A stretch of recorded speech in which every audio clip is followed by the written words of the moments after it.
Hello बच्चों, गणित academy में आपका फिर से स्वागत है। हम लोग क्लास 12th मैथमेटिक्स में वेक्टर्स कर रहे हैं। सो अभी तक जो भी चीजें हमने पढ़ी वो वेक्टर्स क्या होते हैं, टाइप्स ऑफ वेक्टर्स क्या है, कंपोनेंट्स ऑफ वेक्टर्स क्या है, ये हमने देखा। आज हम पढ़ेंगे वेक्टर जॉइनिंग टू पॉइंट्स। तो अब इसमें वेक्टर जॉइनिंग टू पॉइंट्स, तो हमारे जो दो पॉइंट्स हैं इन स्पेस, ये P पॉइंट है और ये Q पॉइंट है। ये दो पॉइंट हमारे स्पेस में है। अब हमें इसे डील करना है, तो हम ये मान के चलते हैं कि ये जो P है, P का कोऑर्डिनेट है x1 y1 z1, और ये जो Q है इसका कोऑर्डिनेट है x2 y2 z2। ये OP एंड OQ ये आपके पोजीशन वेक्टर्स हैं, आर पोजीशन वेक्टर्स। अब पोजीशन वेक्टर्स है with respect to origin O, ये with respect to origin O आपके पोजीशन वेक्टर्स है। अब हम क्या करेंगे, इसमें triangle law of addition use करेंगे। ये ट्रायंगल बन रहा है तो हम लोग triangle law of addition use करेंगे। तो हमारा जो ट्रायंगल है वो है ट्रायंगल OPQ। ये हमारा ट्रायंगल है। अब इसमें अगर हम triangle law of addition use करें तो बच्चों हम लिख सकते हैं OP plus PQ equals to OQ। ठीक है, तो हम इसको यहां पे लिख सकते हैं कि OP vector plus PQ vector equals to OQ vector. अब इसमें हमारा जो OP वेक्टर है, अगर हम इसको कंपोनेंट फॉर्म दे दें, अगर हम कंपोनेंट फॉर्म में लिखें तो हम क्या लिख सकते हैं? तो OP को हम लोग कंपोनेंट फॉर्म में लिख सकते हैं x1i plus y1j plus z1k। ये इसका कंपोनेंट फॉर्म हो जाएगा। प्लस PQ वेक्टर को हमें फाइंड करना है कि PQ वेक्टर क्या होगा, इक्वल्स टू OQ को अगर हम लोग लिखे तो OQ को हम लोग लिख सकते हैं x2i plus y2j plus z2k। क्यों? क्योंकि ये जो P है इसका कोऑर्डिनेट है x1 y1 z1, तो ये जो पोजीशन वेक्टर OP होगा ये कंपोनेंट फॉर्म में होगा x1i plus y1j plus z1k। ऐसे ही ये जो OQ है ये पोजीशन वेक्टर है जिसमें Q का कोऑर्डिनेट है x2 y2 z2, तो इसलिए वेक्टर कंपोनेंट ये लिखा जाएगा। तो बच्चों यहां से हम PQ वेक्टर निकाल सकते हैं। ये PQ वेक्टर होगा आपका x2i plus y2j plus z2k, और अगर हम इसे उस तरफ ले आए तो minus of x1i plus x2j plus this is x1, ये y1j प्लस z1k, ये लिख सकते हैं।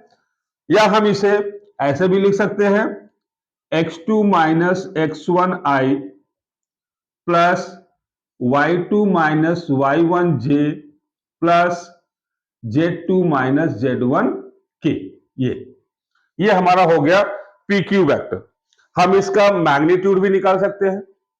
तो इसका मैग्नीट्यूड क्या होगा बच्चों? तो जैसे हमने देखा था कि अगर हमारा वेक्टर है x1i plus y1j plus z1 xi plus yj plus zk, तो इसका जो मैग्नीट्यूड होता है वो root of x square plus Y square plus Z square होता है।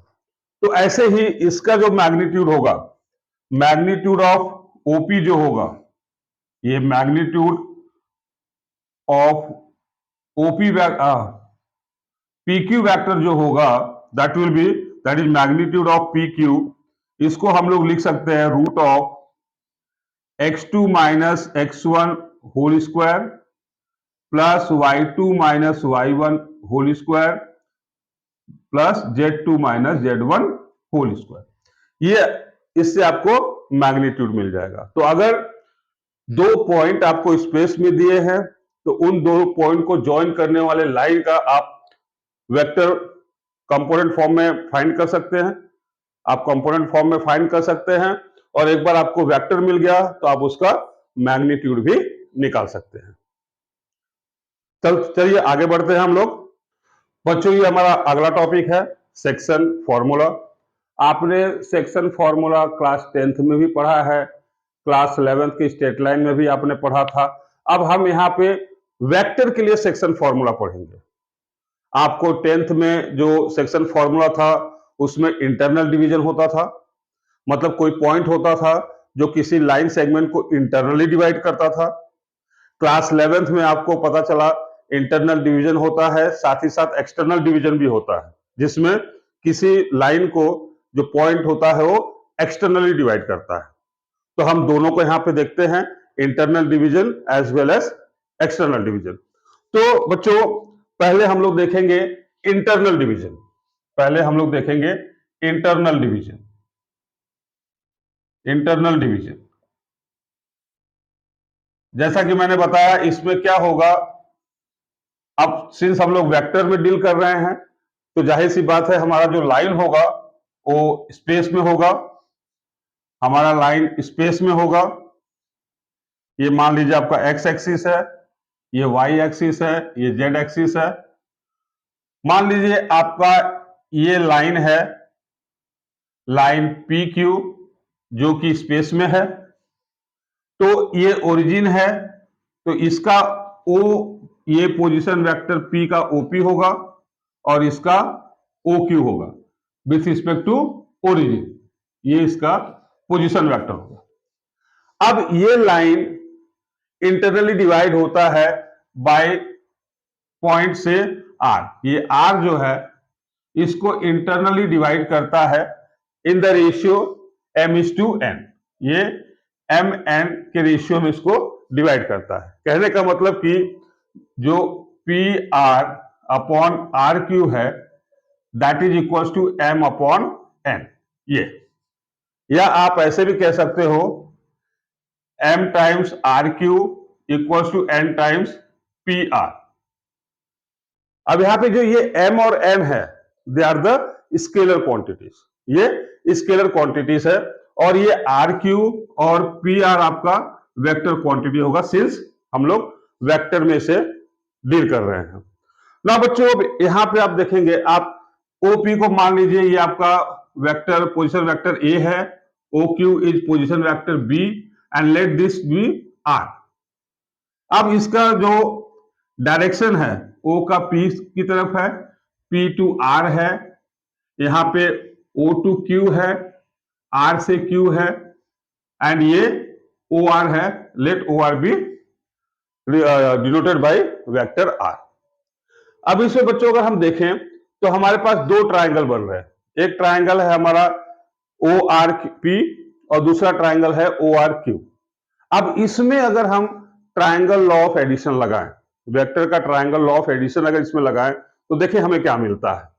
तो in triangle O R P, अब इसमें ट्राइंगल लॉ ऑफ एडिशन आप लगाइए तो ओपी प्लस पी आर जो होगा that will be equal to O R. तो हम लिखते हैं इसको vector OP plus vector P R equals to vector O R, ये होगा। अब ओपी क्या है, ये है वेक्टर ए। पी आर, हम पी आर क्या है, vector R. P R is not given, P R हमको एक्चुअली बताना है कि पी आर क्या होगा। O R is vector R. अब यहां से हमें पी आर मिल जाएगा, पी आर इक्वल टू मिल जाएगा R vector minus A vector. ठीक है, तो इसको हम 1 मान लेते हैं, ये हमारा 2 हो गया। अब अगर हम अपना ट्राइंगल लें ओ आर क्यू, अगर हम ट्राइंगल लें in triangle O R Q तो क्या मिलेगा हमें। अब यहां पे देखिए O R plus R Q will be equal to O Q. तो ये लिखे हम O R plus R Q equals to O Q.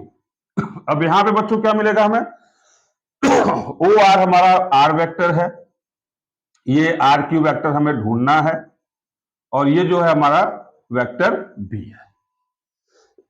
अब यहां से आर क्यू जो मिलेगा, R Q vector will be vector B minus vector are.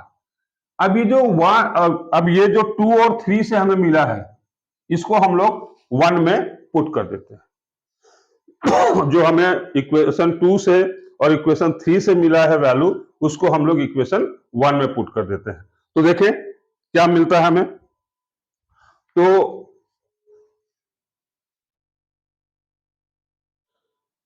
चलिए पुट करते हैं। तो m times R Q, m times R Q, R Q क्या मिला आपको, b माइनस आर, ये vector b minus vector r equals to n times P R, P R क्या है, vector r minus vector a।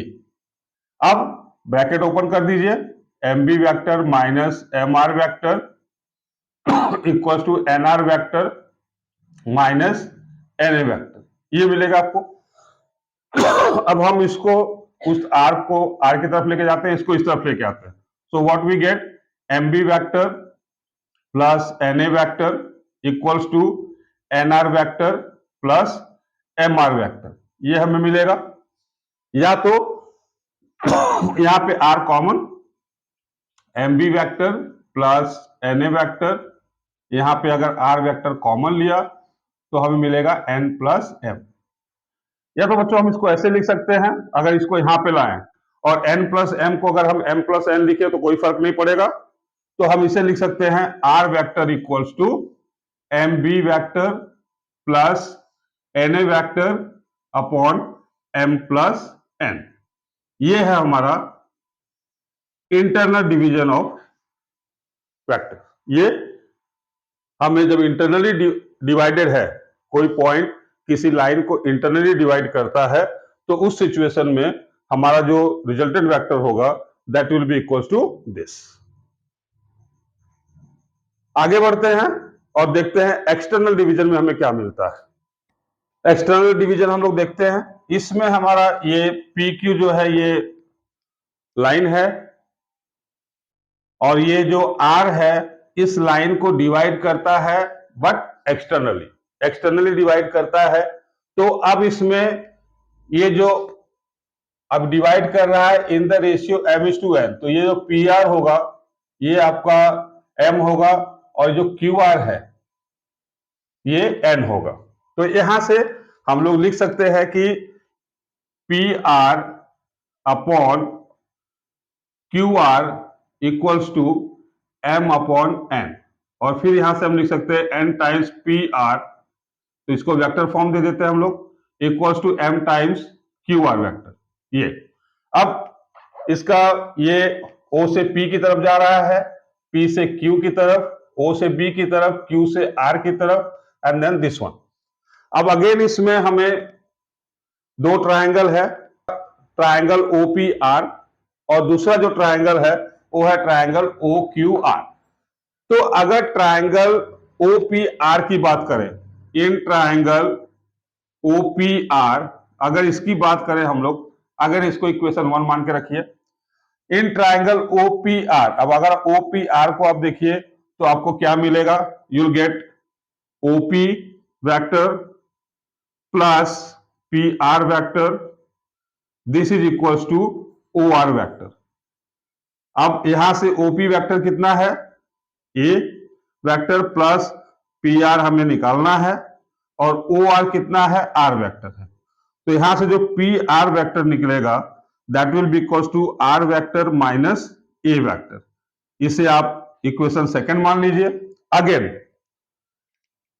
Take triangle, in triangle OQR, अगर OQR देखें हम तो इसमें हम लिख सकते हैं OQ plus QR is equals to OR। ये हमने ट्रायंगल लॉ ऑफ एडिशन लगाया है। अब OQ ये आपका B वेक्टर है, QR हमें ढूंढना है, और OR जो दिया है वो R वेक्टर दिया है। तो यहां से हमें QR जो मिलेगा that will B R vector minus B vector. ये आपका थर्ड इक्वेशन है। अगेन ये सेकेंड और थर्ड को अगर हम फर्स्ट में पुट करें तो हमें क्या मिल सकता है। सो पुट करके देख लें, मैं यहां पे इसे मिटा देता हूं। आप यदि इसे पुट करते हैं तो आपको क्या मिलता है, एन ऑफ पी आर, तो N times R vector minus A vector equals to M times Q R, that is R vector minus B vector. Again आप ब्रैकेट ओपन करिए, N R vector minus N A vector equals to M R vector minus M B vector. अब यहां से अगर हम M B को इस तरफ ले आए, एन आर को उस तरफ लेके जाए, तो हमें क्या मिलेगा? सो यू गेट हियर, आप इसको ऐसे लिख सकते हैं, M B vector minus N A vector equals to M R vector minus N R vector. तो ये M B vector minus N A vector equals to R vector अगर common लिया तो आपको मिलेगा एम माइनस एन। अब M minus N को यहां पर लाइए तो आप आर वैक्टर लिख सकते हैं equals to M B vector minus N A vector upon M minus N. ये है, ये देगा आपको resultant in case of external division. So I hope बच्चों आज का क्लास आपको समझ में आया होगा, आपने एंजॉय किया होगा। अगर आपको अच्छा लगा हो तो आप इसे शेयर करिए, सब्सक्राइब करिए।